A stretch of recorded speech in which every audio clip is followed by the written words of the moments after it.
No orfanato do Templo Imperial vivia uma garotinha chamada Bezel, e todos a odiavam. Mesmo sendo uma candidata a se tornar santa, as outras crianças e as cuidadoras zombavam dela e a culpavam por tudo o que dava errado. Havia também outra menina no orfanato, chamada Diana.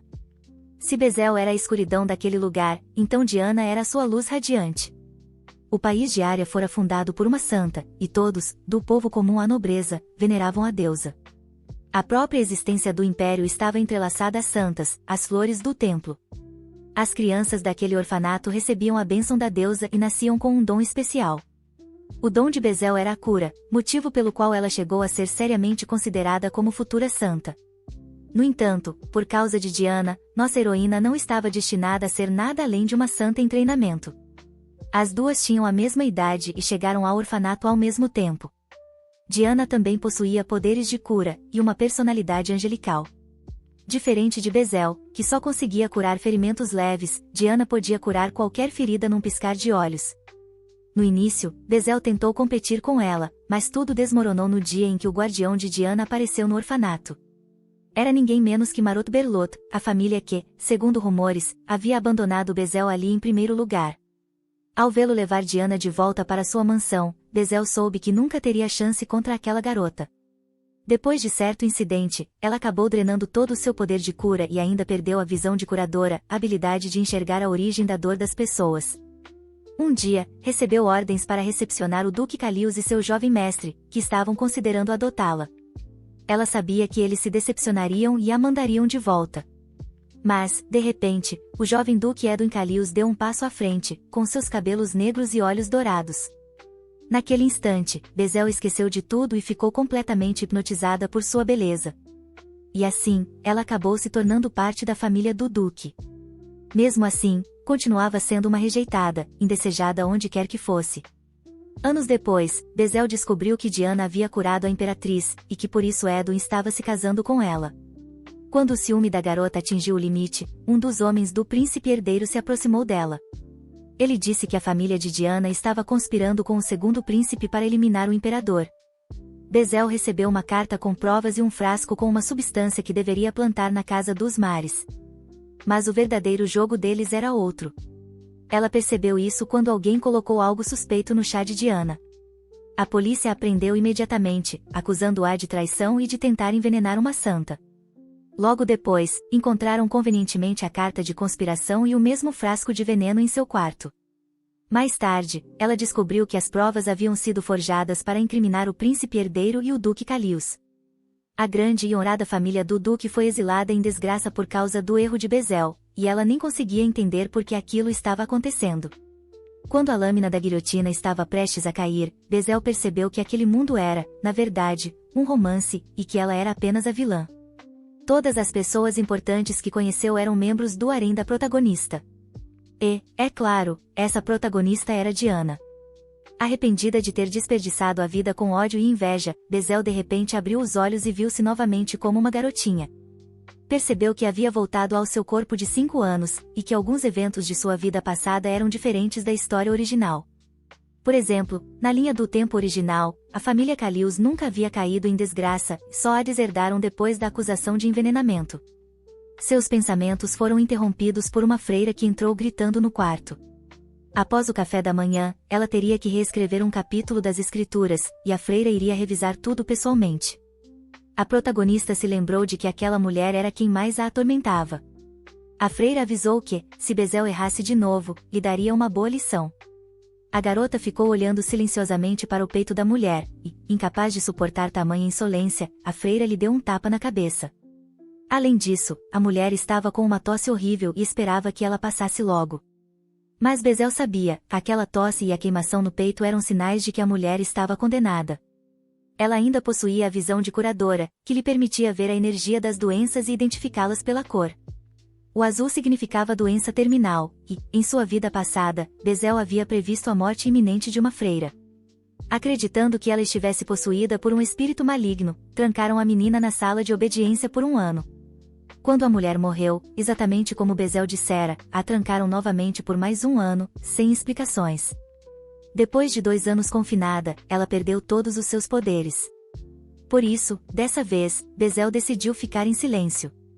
Diana sempre foi dócil, enquanto Bezel era uma encrenqueira, e por isso as comparavam constantemente como candidatas à santidade. Antes, Bezel agia como uma completa arrogante apenas para provocar os outros. Mas agora decidiu agir diferente. No ano anterior, mal havia passado na prova porque mal sabia ler e escrever. Desta vez, com a experiência de sua vida passada, copiar as escrituras parecia algo simples. Mas, depois de escrever algumas linhas, Bezel ficou horrorizada ao perceber que estava apenas rabiscando palavras sem sentido. Mais um fracasso, e ela entendeu que sua mente ainda não conseguia se sincronizar com o corpo infantil que possuía agora. Nada surpreendente, já que ela só aprendeu a ler e escrever depois de entrar para a família do Duque. Uma vez, durante uma sessão de estudos com Edwin, o próprio Duque Calius apareceu. A pequena heroína pensou imediatamente que deveria mostrar a ele os manuscritos nos quais vinha se esforçando tanto.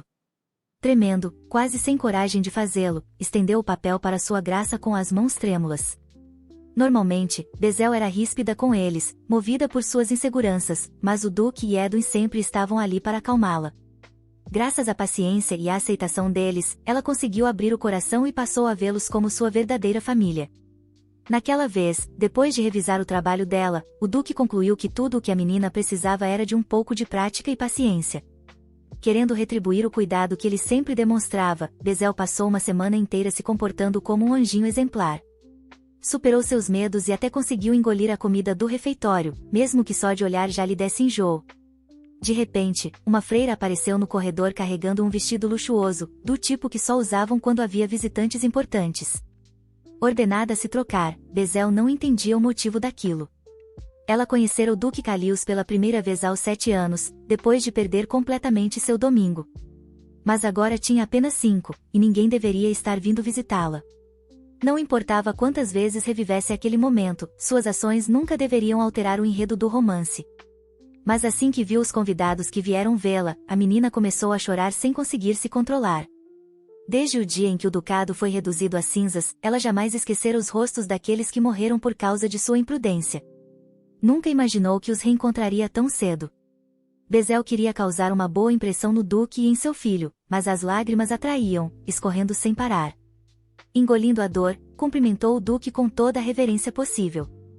Ele ficou impressionado com os modos impecáveis da pequena. Observando-o, Bezel não entendia como nunca havia notado antes a gentileza no olhar dele. Fechando os olhos e abaixando a cabeça para conter o choro, saudou também o jovem mestre. De repente, ele se aproximou, curioso para saber se ela tinha mais algo a dizer. Bezel já estava no limite emocional. Ao ouvir aquelas palavras, não conseguiu mais se segurar e desabou em lágrimas.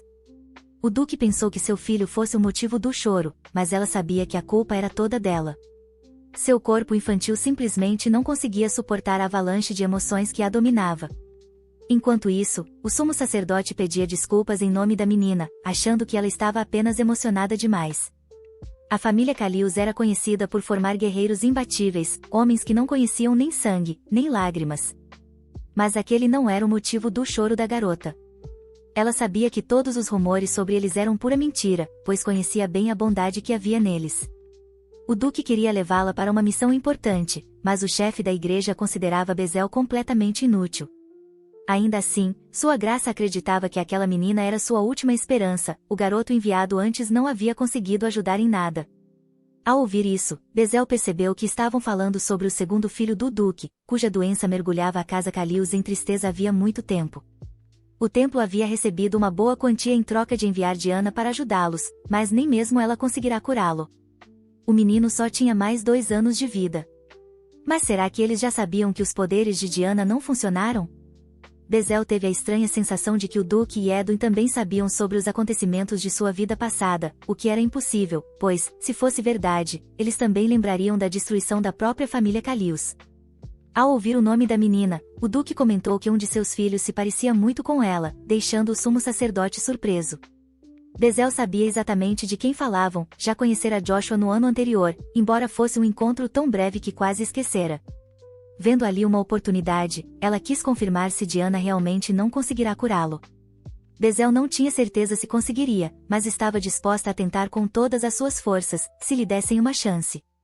Edwin achou que ela estava maluca, afinal, eram eles que estavam pedindo ajuda, e ainda assim ela falava como quem pedia permissão.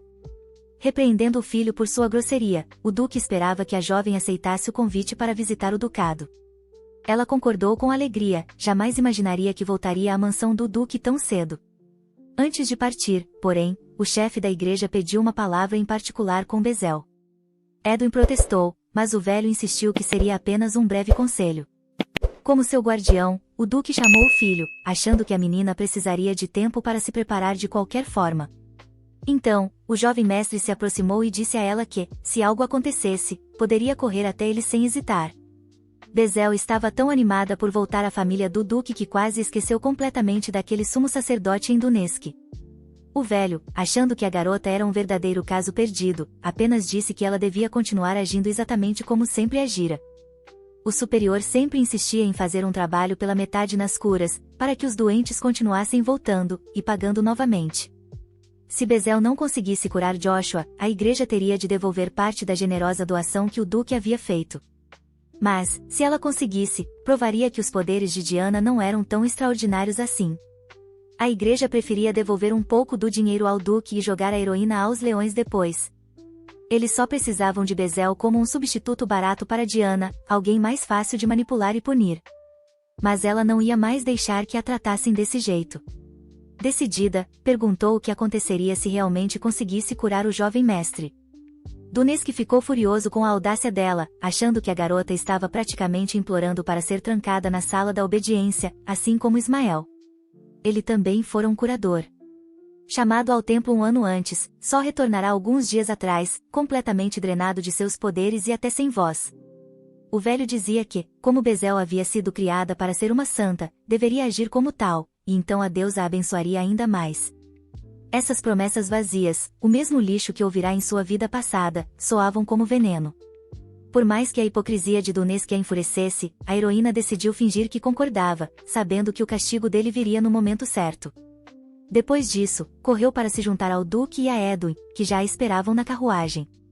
Quando ela saiu, Edwin quis saber se o velho havia dito algo estranho.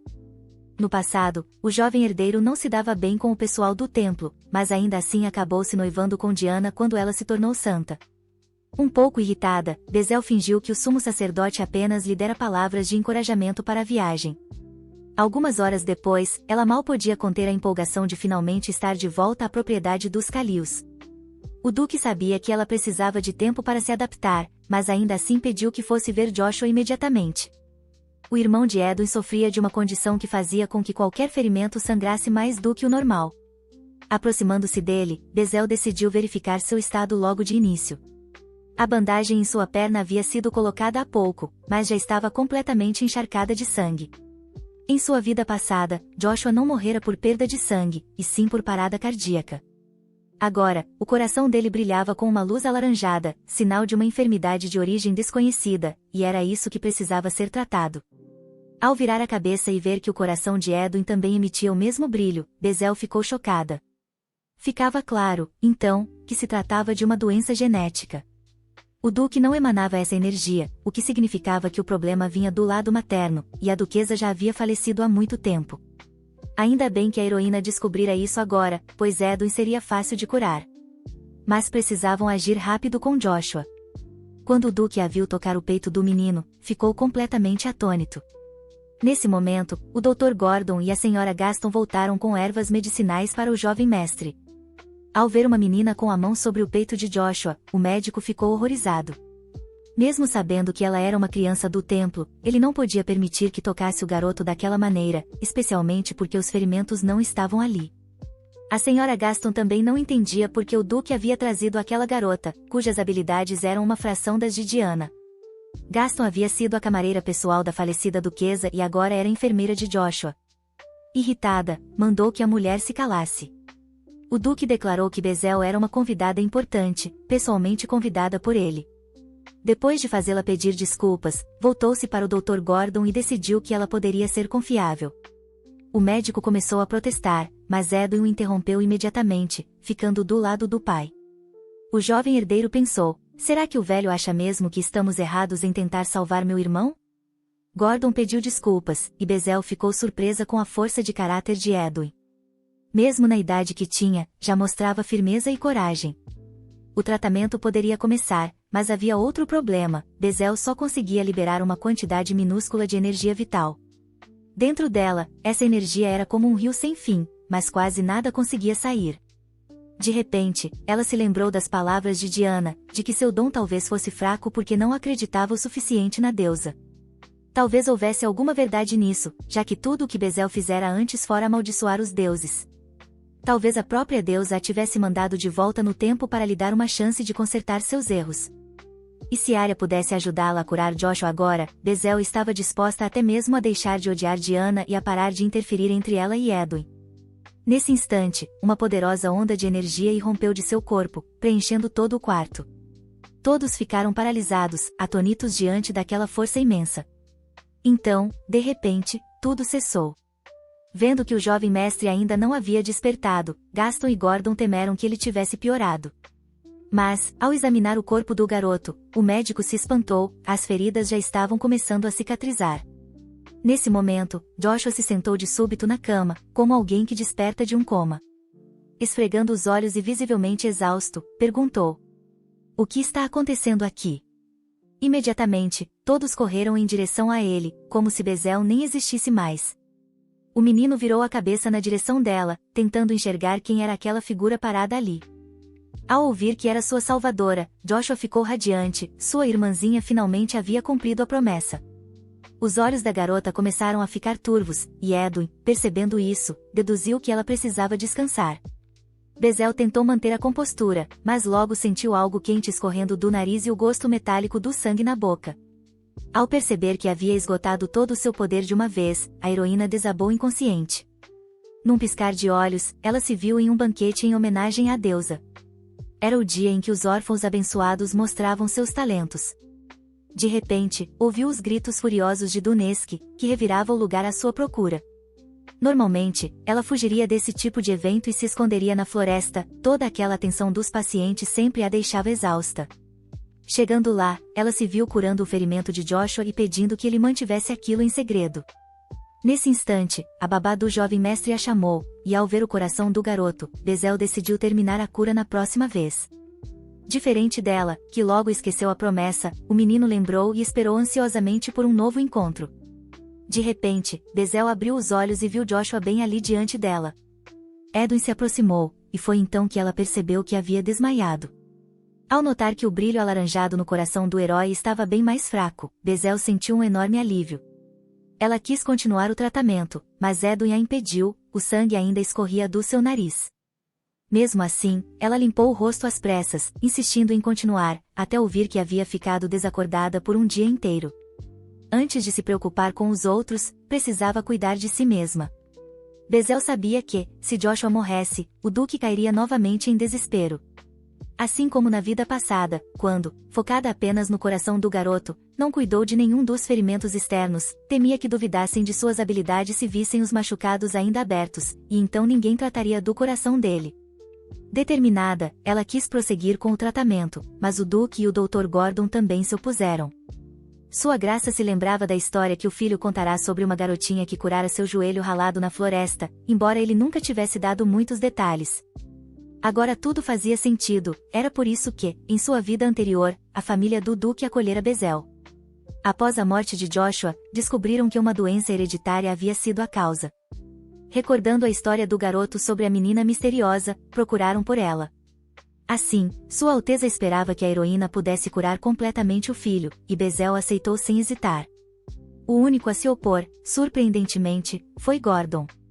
Como médico, ele estava maravilhado com o talento da menina, mas advertiu que um poder sagrado tão imenso poderia destruir o corpo por dentro.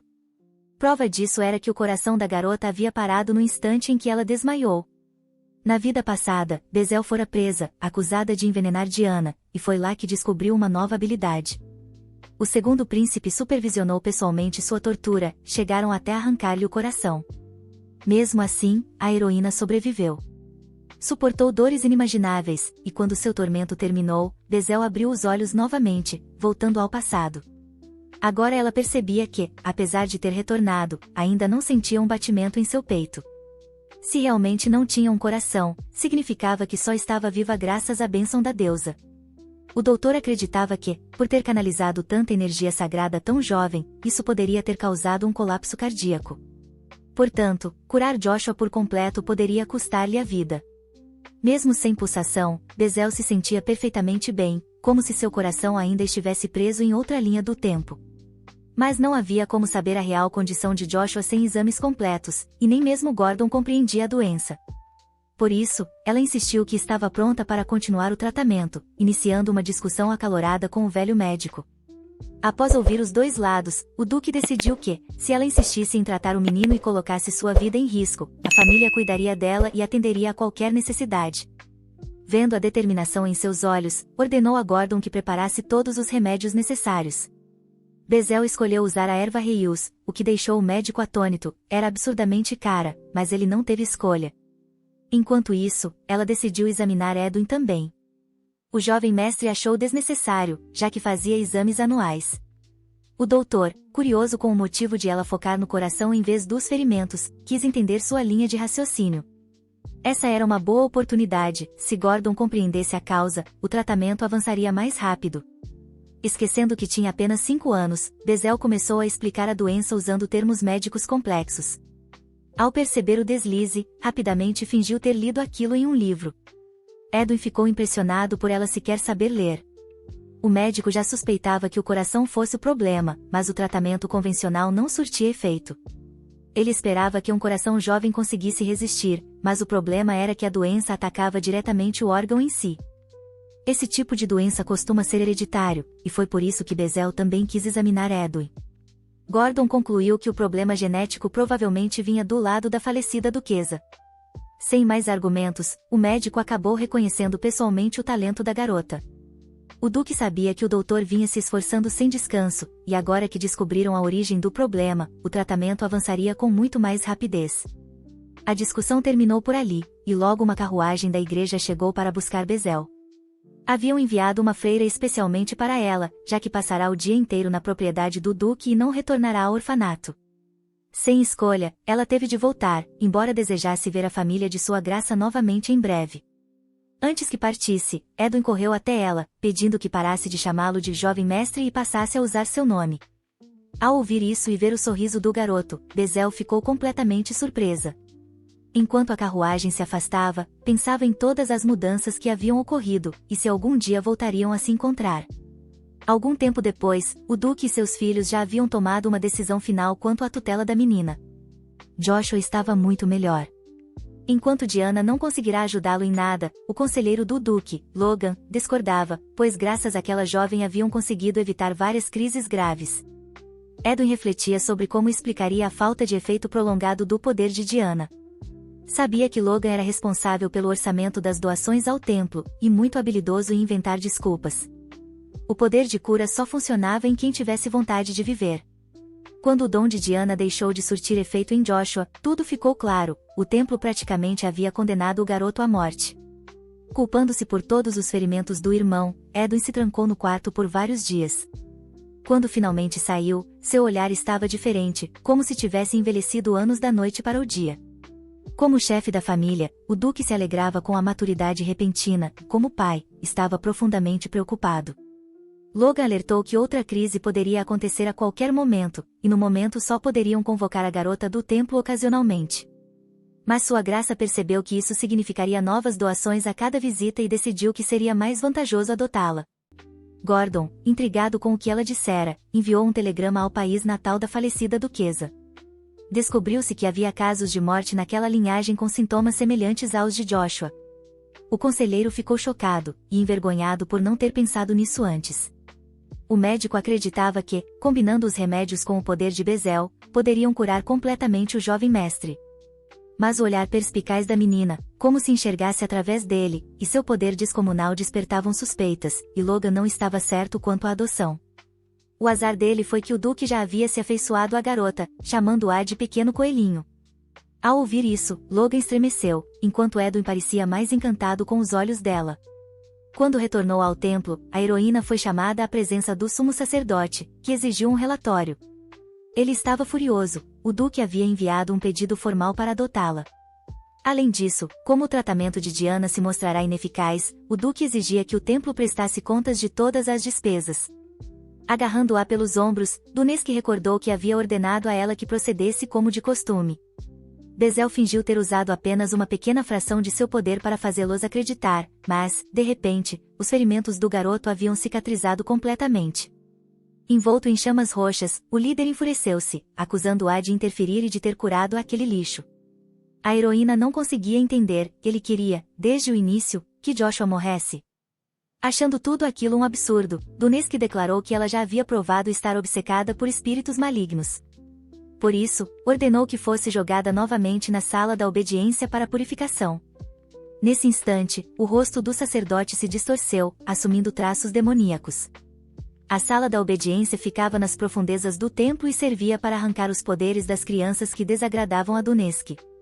Encontrando-se ali outra vez, a heroína jurou que, dessa vez, não deixaria que roubassem sua força. Quando lhe trouxeram comida, ela se recusou a comer, suspeitando que houvesse sonífero. Sabia que, como o duque já havia enviado uma carta oficial ao templo, eles não poderiam simplesmente abandoná-la naquele lugar. De repente, ouviu um som, uma língua antiga que Diana havia aprendido em sua vida passada. Logo em seguida, o círculo mágico no chão começou a brilhar, e uma energia vermelha tomou o ar.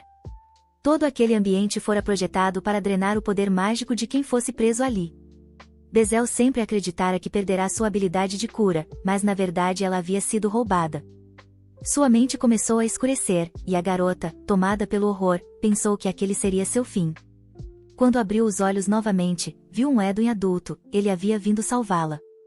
A Bezel adulta sabia que ele não deveria ter se arriscado tanto por ela. Após fugir do templo e escondê-la na floresta, o herói decidiu enfrentar os perseguidores. No fundo, a heroína apenas esperava que, pelo menos, Edwin ainda acreditasse em sua inocência. Então, o rapaz entregou à garota um frasco contendo um coração, o dela. Percebi também que a família Kala simplesmente não conhecia o significado da palavra medo. O duque já havia preparado os papéis de adoção, o que fazia de Bezel parte da família agora.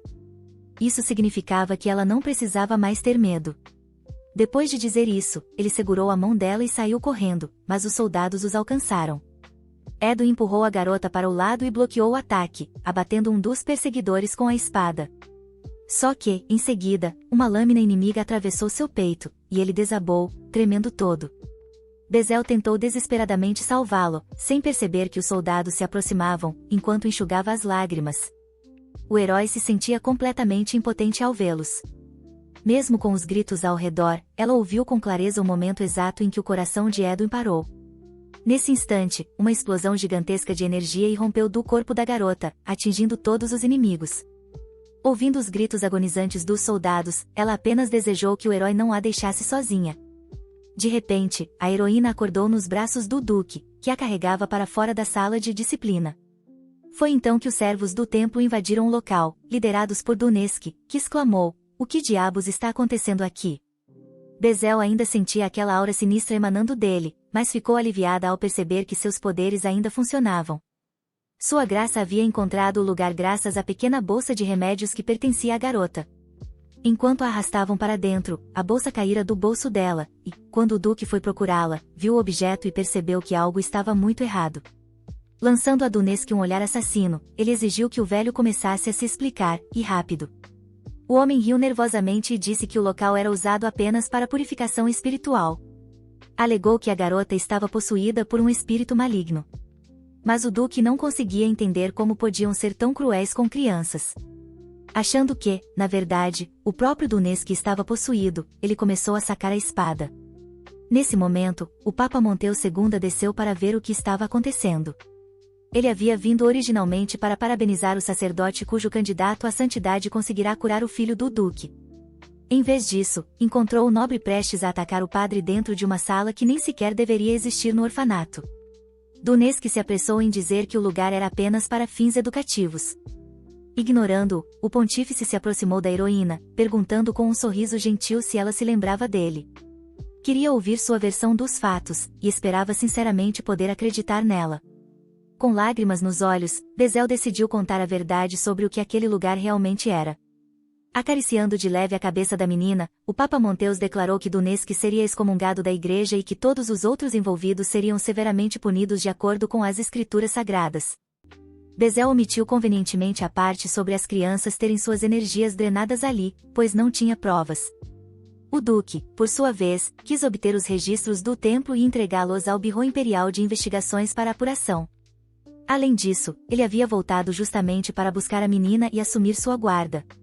O pontífice concordou com todos os pedidos, deixando o restante da investigação a cargo de sua graça. Bezel notou um brilho branco emanando do corpo do Papa, sinal de fraqueza pela idade avançada. Como não havia cura para o envelhecimento, ela decidiu pelo menos rezar por ele. Depois que todos foram embora, a garota pediu uma última conversa com o ex-sacerdote. O duque estranhou o pedido, mas Bezel queria confirmar algo. Assim que chegou até Dunesque, o corpo dele foi novamente tomado por chamas roxas, a mesma energia dos soldados que os perseguiram em sua vida passada. Naquela época, ela conseguirá destruí-los com seu poder sagrado, e agora pretendia fazer o mesmo. Por fim, as chamas desapareceram e o velho desmaiou. Ao sair, o duque percebeu que Bezel estava queimando de febre e decidiu partir imediatamente. Logan sugeriu que seria mais sensato permanecer no templo para realizar um rápido ritual de cura, mas Bezel não queria passar mais um segundo ali. Assim, todos decidiram ir embora na hora. Ela adormeceu nos braços do duque, e, ao acordar, estava no mesmo quarto em que viverá em sua vida anterior. Nesse momento, sua nova camareira pessoal, Tara, entrou radiante por finalmente conhecer sua senhora. Tara fora uma das poucas pessoas que realmente a trataram bem naquela época. Mas Bezel, acreditando que a moça era falsa e que, como todos os outros, a comparava secretamente com Diana, acabou demitindo-a, e mais tarde percebeu o enorme erro que cometera. Desta vez, estava determinada a mudar tudo. Então, começou dando à criada uma recepção calorosa. No passado, os empregados sussurravam pelas costas dela, zombando de sua aparência. Então, desta vez, Bezel trocou de roupa e colocou um vestido adorável. Tara ficou horrorizada ao ver como a pequena senhora era magra e frágil para sua idade. Imaginando que no orfanato do templo não a alimentavam direito, a criada prometeu cuidar dela com todo o carinho do mundo.